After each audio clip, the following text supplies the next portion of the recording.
for example, with the Corbyn campaign, you saw myself, you saw Akali, you saw AJ Tracy, seen Stormzy, you see different rappers or different artists or different poets, different figures actually playing a role in galvanizing people.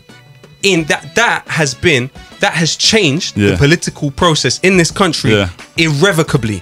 It's in a way a wider distribution of political power, of which we have never seen in this country. Definitely. You've never seen it because essentially you've got people who may or may not be the children of immigrants. The children of immigrants from former British colonies coming in and speaking to children of all social stratifications, of all classes, and having an influence, and having an influence on them and who they will vote for. Definitely. That is radical. I would save that kind of topic for a little bit later, but since we brought it forward, we might as well carry on with that. I would say, like, your stance on a lot of things and in your music, politically, through your career, has been quite anti-establishment, and now you've quite supported Corbyn and got involved. What's made you? I've seen you receive criticism for it, even like online. That's saying from people who haven't really seen Corbyn in the same way as probably we do and some others. So what made you feel to get involved at that time?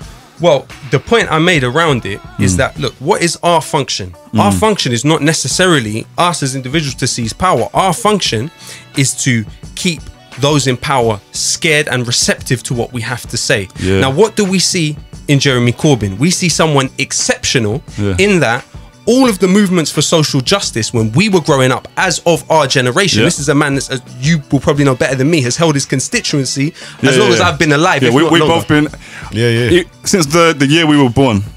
Precisely. He came in, So there you go, right? How has he held that constituency? Has he held that constituency because of donors? Has he held that constituency because the press barons and the corporate media have been backing him? Or has he held that constituency because when people have come in with a genuine problem about their lived reality and their material needs, that man has gone to the end of the world to help them, right or wrong? Yeah, definitely. Okay, has that person got wider support because he's been on every single platform supporting freedom for people outside in former British colonies, speaking against British imperialism? That's why that man has support. So any of those people that would look at this as somehow us becoming part of the establishment, they're very mistaken. They're very mistaken, and they haven't actually, to be honest, read enough about Jeremy himself. They haven't looked enough about what he says. They didn't even look at the manifesto, which itself was not Jeremy at its best, but it was Jeremy at a high level, and it got agreement from a party that 2/3 of them were conspiring against him in the first place. Of course. We are aware. We are aware of the Blairite axis, which is within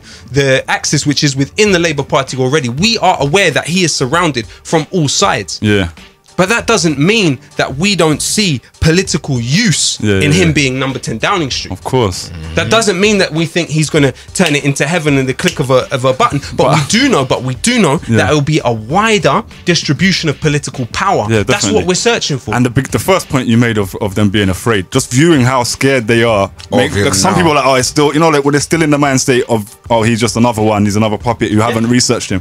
I'm just like, look how scared these people are. This isn't a game, do you know what I'm saying? When did you first become aware of Jeremy Corbyn? Jeremy Corbyn, so 2009 at a demonstration over the Israeli, one in a long line of Israeli destructions of Gaza, and that protest movement at that stage, a lot of the young men of an Arab background were criminalized during those protests outside the Israeli embassy. You had, tens, if not hundreds of them. Number one, arrested, but many of them sent to prison. And some of them were university students. Some of them were working in decent jobs at the time.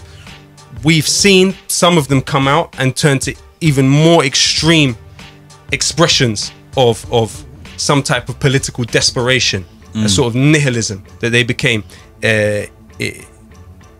became imbued with, shall we say, by that entire process, by that otherization, by that ostracization from the mechanisms of the state. And so during that period, Jeremy Corbyn was on the front line of all of the demonstrations with Stop the War Coalition. He was speaking at all of the demonstrations. That's when I personally first became aware of him, 2008, 2009.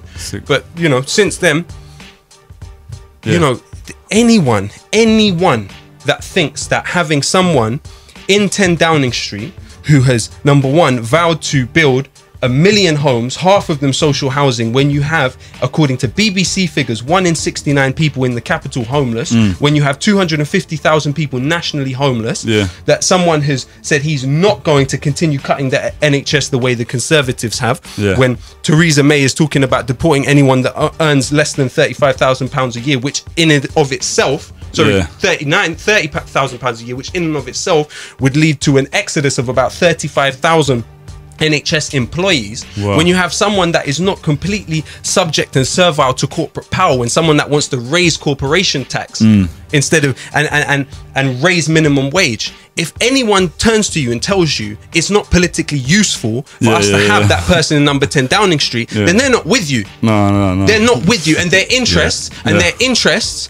they're not able to see their own interests. Yeah, their interests are going to end up with the opposition. They're not, they don't see their own interests. Where do you think we are at with it now? Like, okay, so there was that doesn't mean that I rest all of my hopes within that political system. There's a theory by a guy called Sheldon Wallen, which is inverted totalitarianism, which is the idea that episodic democracy, which allows us to vote in someone, vote in a crypto progressive like Tony Blair or Obama or Clinton, who in and of themselves, like Clinton cuts welfare, or like Tony Blair introduces tuition fees in the beginning, right? These are crypto progressives. That is the inverted totalitarianism. We have never had the opportunity to vote against the interests of Rupert Murdoch. We have never had the opportunity to vote against the interests of Rothermere. We have never had the opportunity to vote against the interests of BAE Systems.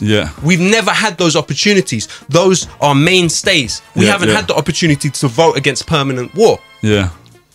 With Jeremy Corbyn, we do. That's why he captured the imagination of so many people. Because he was coming in and saying, now you have the opportunity to vote on these kind of ideas. Definitely agreed, man. That is a positive thing.